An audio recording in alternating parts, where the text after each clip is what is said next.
It's time for Remodel Revolution. And now, an award-winning contractor with over 40 years' experience. Here is Alex Guthrie. Welcome to another episode of Remodel Revolution. This is the podcast series where there is no sports, no politics, and no mean people. I'm your host, Alex Guthrie. We're coming to you from deep in the heart of the great state of Texas. Welcome to the show. We're going to have a great show today. We have a new guest, a first timer. We're going to try to break him in. Dennis Stinson with Fujitsu. We're going to talk air conditioning, and we're going to talk green air conditioning and efficient air conditioning. And we're going to talk about how you can improve your air with COVID and other things like that floating around. So hang on. We're going to be right back. We'll be right back with Dennis.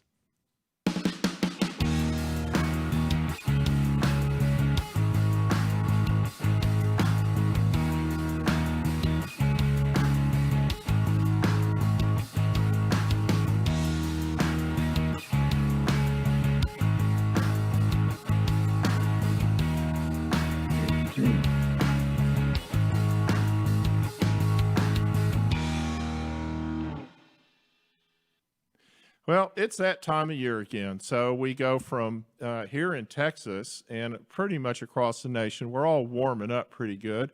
It's getting warm. It's getting humid. We're coming out of a pandemic. Things are looking really good. We're all getting outside and starting to live our lives again. And one of the things that has changed dramatically is that we're not having to mask up like we were. Partially because of vaccinations, but partially because we're kind of not needing to anymore. But that doesn't mean that everything floating in the air in our house is clean and something that we want to breathe. I've invited our next guest, Dennis Stinson with Fujitsu General, to come in and have a conversation with us about sort of going to the next season and the next sort of phase that we're going to in our country, which is summertime with the heat and the humidity and actually breathing air without putting a filter on our face. Welcome to the show, Mr. Dennis Stinson. How are you? I'm doing fantastic, and good day to you, my friend. It's a real pleasure to be here. Fan of your show, so thanks for inviting myself and Fujitsu. Thank you so much. I appreciate that. So a lot of things have changed. They've kind of had to change. It's funny how things happen in the world and kind of forces our hand on making changes and really improvements. And one of the things is air filtration and how we're having to protect ourselves from pathogens, or maybe we're just a lot more aware of pathogens since we've gone through a crisis with them. What are some of the things that you're recommending to your clients to do in their homes? Well, we look at a couple of different things, and that is really starting with knowing exactly what you have in your house. And that's best served by bringing in a professional contractor, have them take a hard look at the system that you have in your house. And do you have a central system? Do you have a split system? Just determining exactly what it is. Take a hard look at it on how well the air is flowing around the house, how well the filtration is working, and then also how efficient it is as well. Because at the end of the day, we like to be comfortable, but we also like to be efficient. We like to keep the money in our own pockets as opposed to sending it out in a monthly check for utilities. So it really starts with getting a qualified contractor, an air expert into your property, and have them take a hard look at what you have, and then start determining what your needs are from there. That's how I'd start with it, Alex. And you know, a lot of there's been so much change in our world, right, in the last year. The air filtration has become a big deal. There's new types of filters out, new filtration systems. What are some of the things that you guys are working on at Fujitsu? Well, we do a couple of things. So Our systems are a little bit different in the fact that we're not necessarily using a central air system, so that we're not taking the air from the entire house and then redistributing it to the entire house.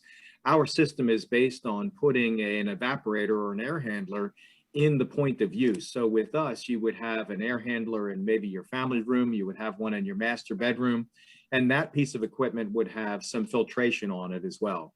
So for us, we can give you the temperature that you desire. We can zone your house so you can get the temperature and the comfort that you look, but we're also not moving smells and odors and biologicals from one room to the other. So with our system, we're zoning it, and with zoning, you get the benefit of not transferring air throughout.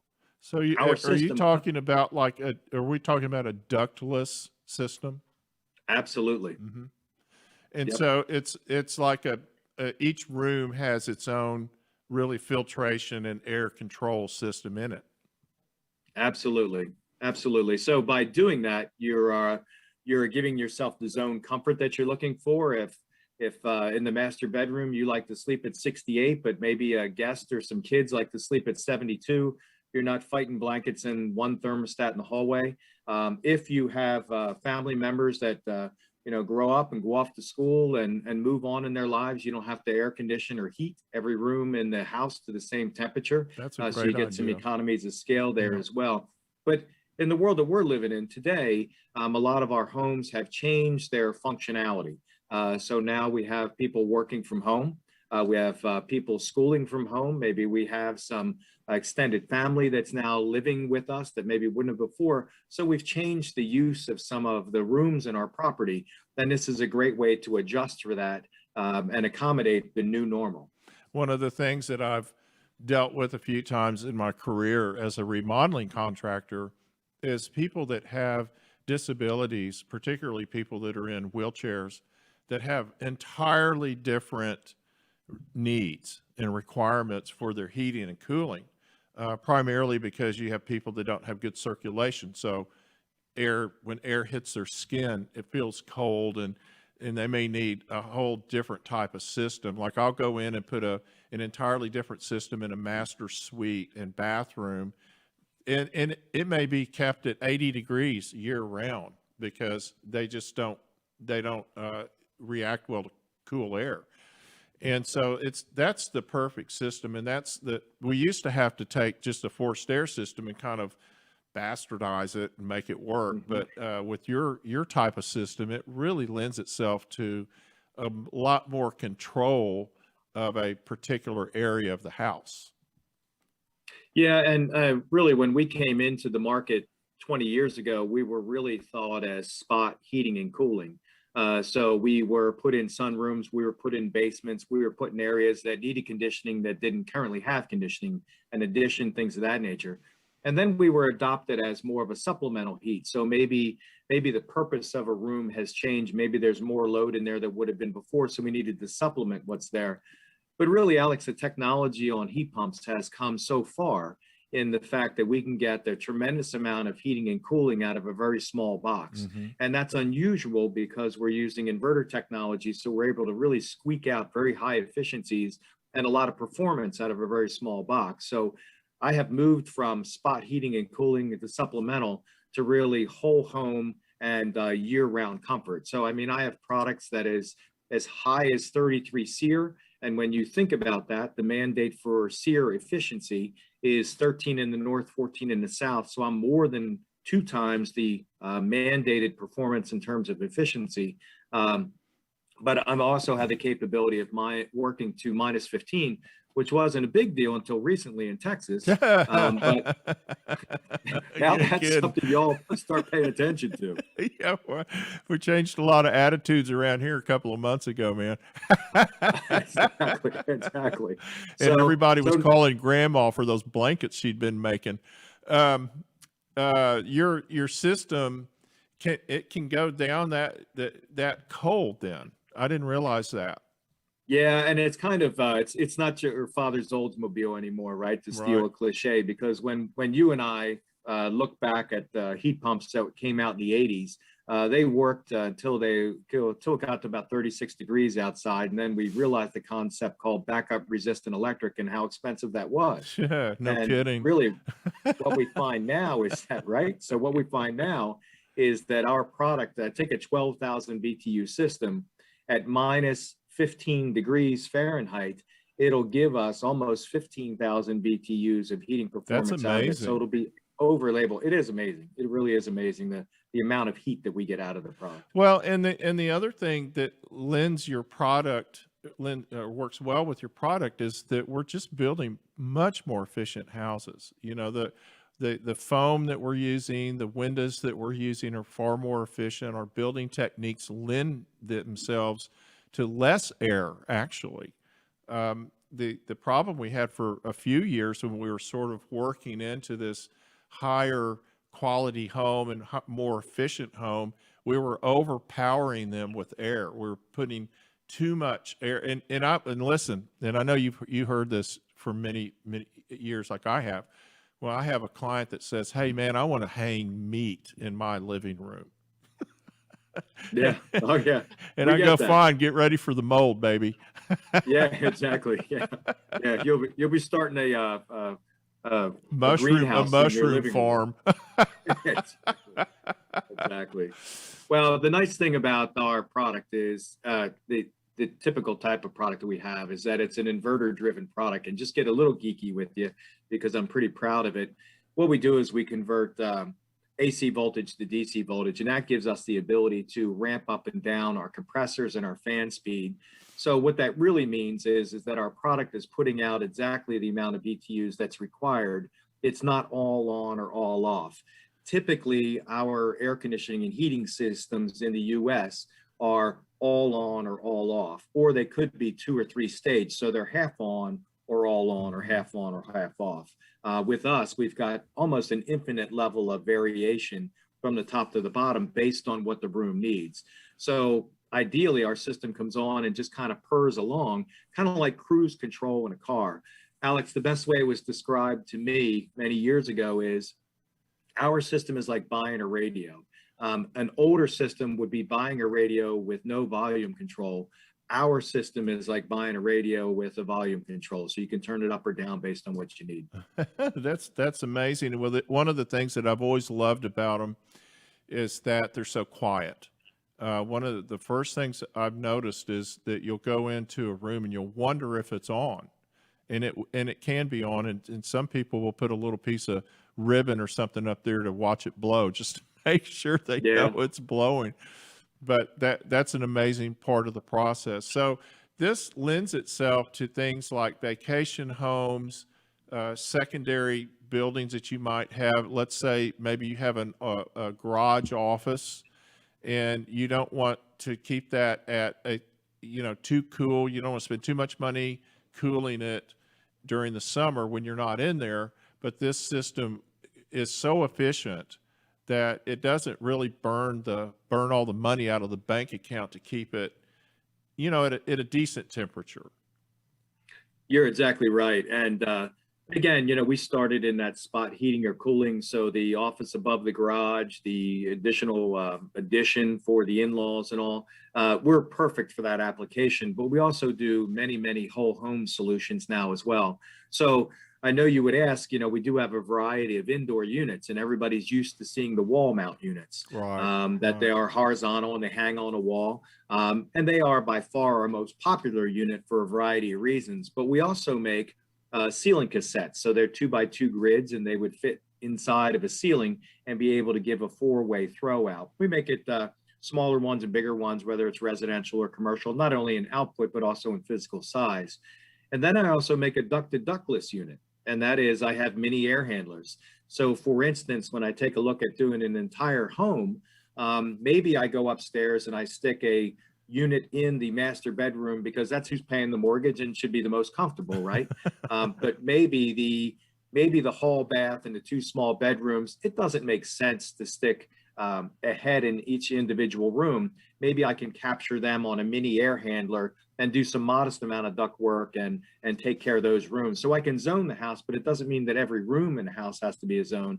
I can zone it by upstairs, downstairs, or I can zone it by master, living room, and then catch some other things. So I have wall mount product, I have ducted product, I have ceiling cassettes, and then I also have low floor or floor mount product.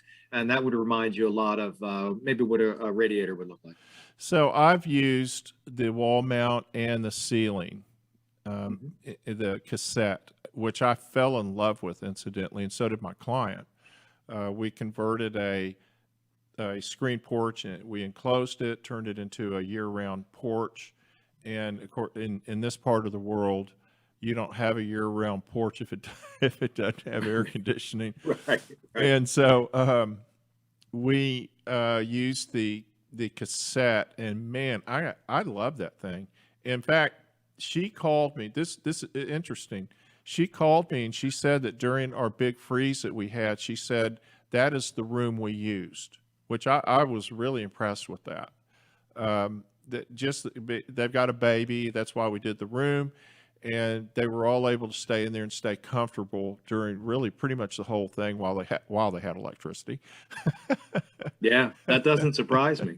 That doesn't surprise me at all. And so, Go ahead. What type of filtration options are there on these units? So we have really two types of filters that come standard with the unit. One is a odor filter. So it's a odor deionization type filter. And what that's going to do is take any smells out of the air. And then what we also have is an apple catechin filter. And that's going to help remove some of the biologicals that are in the air as well. We do have a particulate filter so that any lint and dog hair and airborne things above so many microns, it's going to be able to catch and capture. So Alex, you're going to have the ability as a consumer to be able to pull that screen out, wash your filter in the slop sink, and then also replace the odor deionization and also the apple catechin filter right on the front of those. So this is something that's very consumer friendly to be able to maintain. No reason why you couldn't have a contractor come in and do it, but you could also you could do this yourself.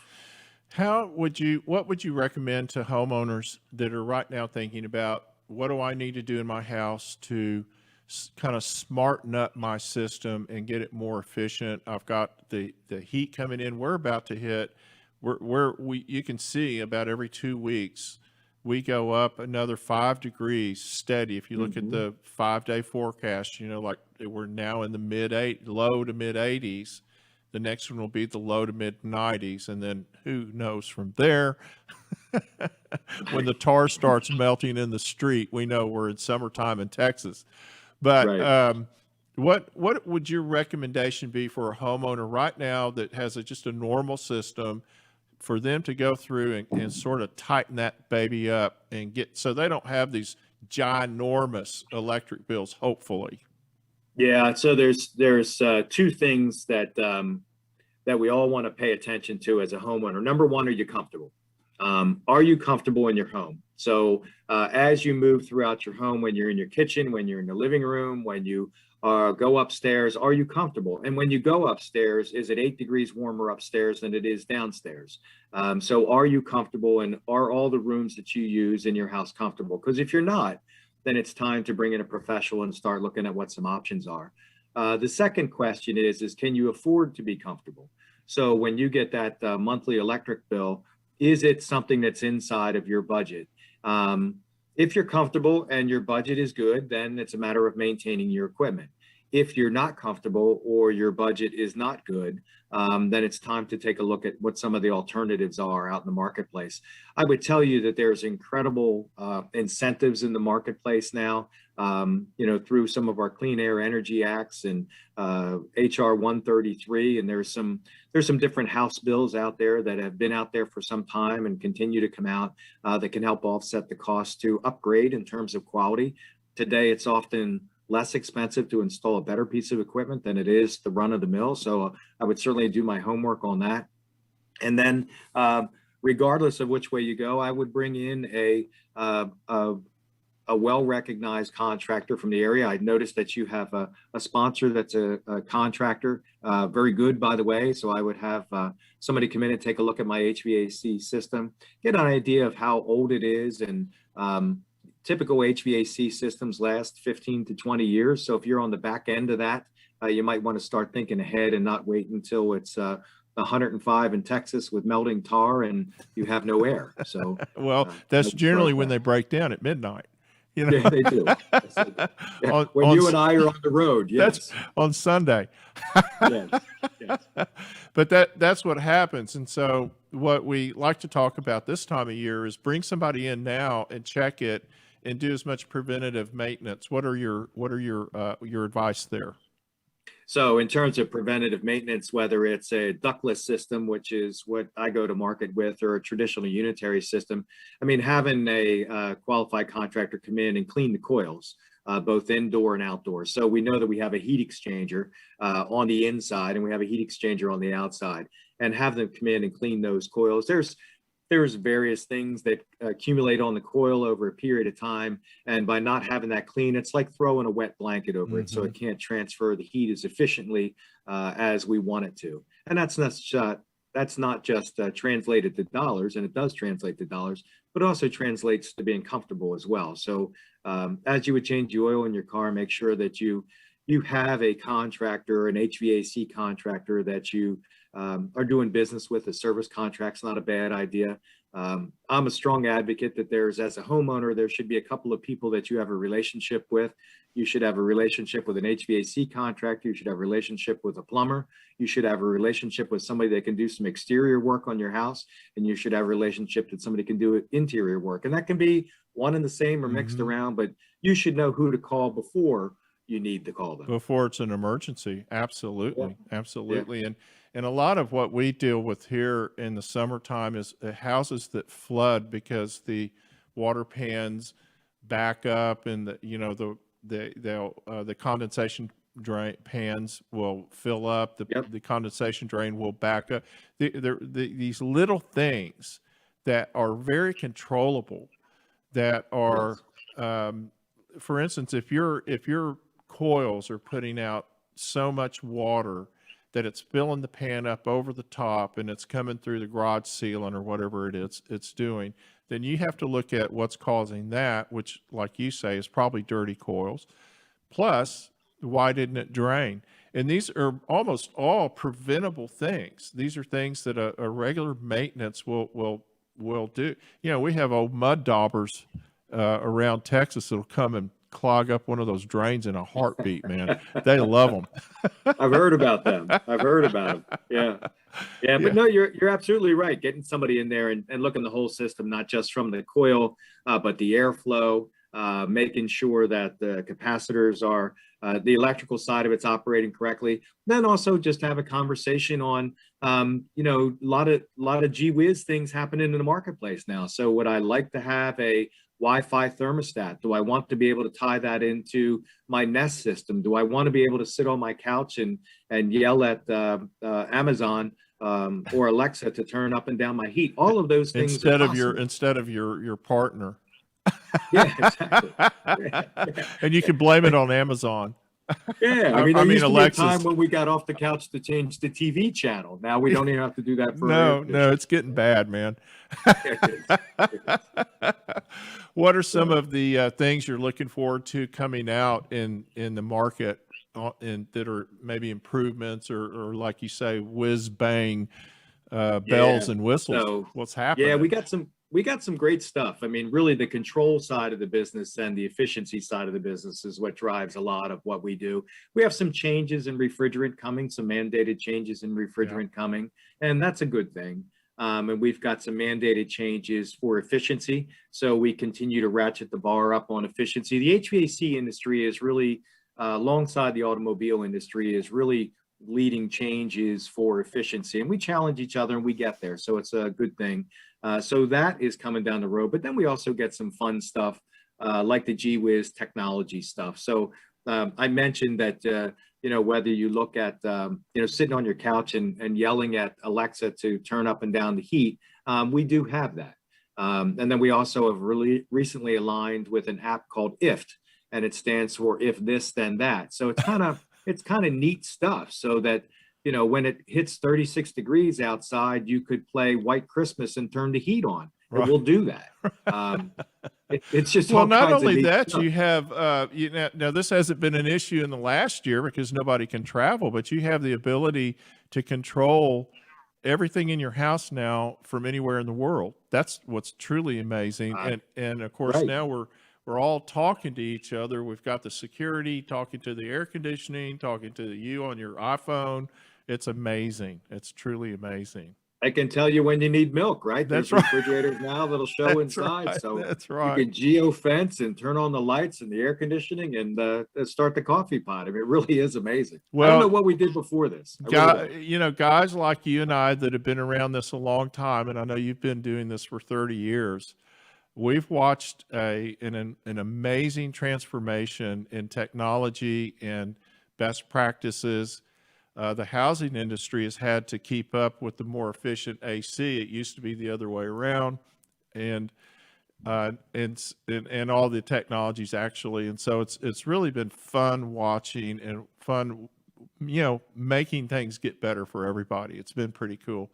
I really appreciate you coming and spending the morning with us. It's been a lot of fun. Yeah, the pleasure's all mine. Thank you for what you do. Thank you for the information you provide, not just to your immediate market, but to the national market. Thank you. This is good stuff. Thank you so much. Thank you. And good luck. And we'll do this again. We'll do it and next time when it's about to get cold. We'll have the opposite discussion. Fantastic. I look forward to it. Dennis Stinson with Fujitsu General America. I think I have that right. It's Fujitsu. Thank you so much. And we're going to take a quick break. When we come back, more of Remodel Revolution. Imagine this, a totally customized, organized, and beautiful master closet. A home office that fits right into a perfect space. A pantry designed specifically for your storage needs. Imagine your home totally organized. It's time to call the design professionals at Closets by Design DFW and turn your dreams into a reality. With a design staff over 30 strong, Closets by Design works directly with you to create your dream space, and they build it locally, helping support the DFW community. Check them out at dallas.closetsbydesign.com or call them at 972-361-0010. Use the promo code RRV to find out about the amazing specials and discounts available. That's dallas.closetsbydesign.com or call them at 972-361-0010, and don't forget that promo code RRV. Closets by Design. It's only a few short weeks until we'll be running our air conditioners all day and all night. Hey, it's time to get an HVAC tune-up scheduled. Call my friends at Total Air and Heat in Plano, Texas at 972-881-0020 right now and get on their schedule for a tune-up. Don't wait for the long lines. Get ahead of the crowd. Total Air has been servicing North Dallas and Plano and Richardson areas for over 60 years. Steve and Justin Lawton sell and service Carrier brand heating and cooling systems with Green Speed Intelligence technology. So give them a call at 972-881-0020 or contact them at totalair.com.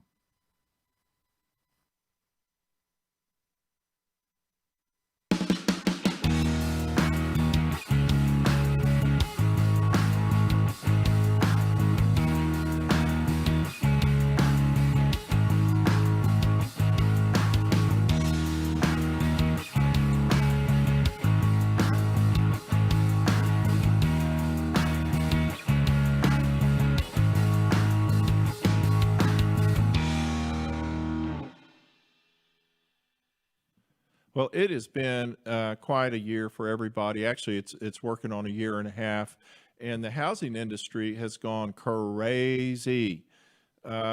Really, we didn't expect this. We thought that there would be a big slowdown coming out of this or getting through this pandemic. We didn't, that was sort of what people were predicting, and just the opposite happened. It's a good thing. Interest rates are low, and if you're in the market to buy, it's tough to get a house right now, but that'll turn around in due time. So I wanted to spend a few minutes this morning and talk about just some of the things that I've learned over the years that I've been in business. And number one on my list was to understand that it's normal for there to be highs and lows in the housing industry. So if you're a young builder, and this is who I'm really directing most of this to, young builders and young homeowners, there are always highs and lows. So as a builder that's been in this market that maybe hasn't experienced a slowdown, you need to learn from this experience, and you need to learn to prepare for and see the signs of a potential slowdown in housing. When you're in the middle of a building boom, it's hard to ever look up long enough to understand that there's always going to be a time when things slow down. And so I've learned this over the course of 40 years. I've been through several of these, and it's never easy. So try and prepare yourself for that. As a new home buyer, I want to tell you that it is a fantastic time to get a home. We're building better homes than we've ever built as far as efficiency, comfort, understanding what people want, being more design friendly towards living the way we like to live. Technology's better. Everything's better about the houses that we're building.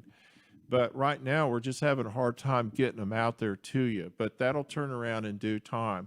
Also, when you're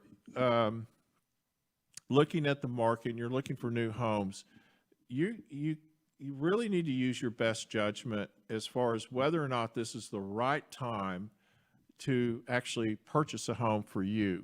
I know that you look at it and all the things seem to be right. The interest rates are right. You may still be able to get some houses at affordable cost. Now, some of that's been challenging lately because of the cost of materials and labor and availability, and this huge challenge we've had coming out of this pandemic.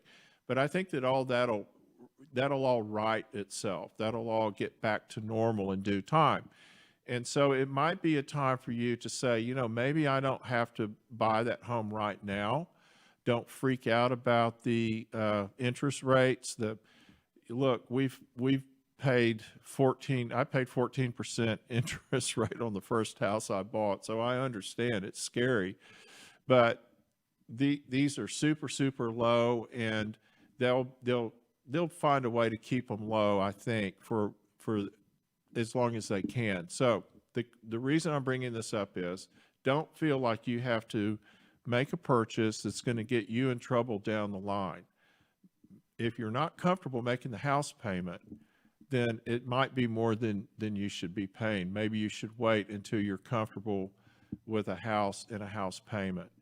So now people are always sensitive to overpricing. I'm bringing this up because the cost of housing right now, because of the additional material cost and labor cost and the shortages in materials, is driving the price way up. I mean, it is phenomenal that 23% of the cost of a house is actually kind of red tape costs that builders are having to pay for to cities and counties and things like that. And then you add to that the incredible cost upcharge in materials that we're facing right now.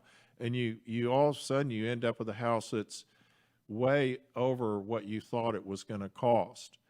So one of the things that I am finding interesting in my thoughts is that over the years as a remodeler, I've always had people tell me, I don't want to spend more money than the house is worth in the long run in my neighborhood. And I think that applies to this as well. So when you're thinking about buying a house and you just feel like you just have to have it, you have to buy that house, I want you to think about how the additional costs are going to affect the resale value, because I think right now we stay in them an average of around 7 years. I stand corrected on that. Somebody can correct me if they need, if that's wrong, but I think that's about the average. And so that additional money that you're spending to purchase that home, are you going to be able to recover that, or are you going to be house poor? If you can't afford to put furniture in your living room, then you're house poor. And so I understand that if you're relocating, particularly if you're here in North Texas and you're relocating, and trust me, I'm seeing license plates from all over the country roaming these streets in Big D. So I understand there's a big migration coming to us or here currently. So I know you want to find the right neighborhood. I know you want to find the right house. I know that the prices look really good to you if you're moving here from the West Coast and the East Coast, where those prices are so much higher. I get all that. But look at down the road and make sure that you're making an investment that's recoverable in a reasonable amount of time. So it's not whether or not you qualify for it. I'm reading my notes a little bit here. You'll have to pardon me. It's not whether or not you qualify for it so much. It's whether or not it's the right time to buy it. So that's just an old guy giving you some advice from the mistakes he's made. So watch out for the signs of what may be coming. I know that we may have a slowdown. We may have a bit of a recession coming our way. That's normal. It should happen. It needs to happen. It's sort of like cleaning out an old closet. When you have a recession, the little weak points of the economy kind of get pushed away, and we get back to a stronger economy when we come back into it, or out of the recession, I should say. So with that, we're going to call it a day on the show. Thank you so much for being here with us, and we look forward to seeing you next week on Remodel Revolution. I'm Alex Guthrie. I'll see you next week. Hey, don't forget to follow us on all your social media, like us on Facebook, subscribe and share on YouTube, and check us out on all your social media platforms. Don't forget to watch Remodel Revolution on your smart TV, on Texas Weather Tracker TV, on Roku, Android, Apple, and Amazon TV, Sundays at 1 and 3 p.m. Central Standard Time. The views and opinions of this program are for educational and entertainment purposes only and are not intended to replace the recommendations of a hired professional. You can catch Remodel Revolution anytime. Follow the show on the website, remodelrevolutionradio.com, or on social media, Facebook, Instagram, and Pinterest, using the handle @Remodel Revolution Radio. You can always listen to the show on iTunes, Spotify, Google Play, and TuneIn, and watch the show anytime on YouTube.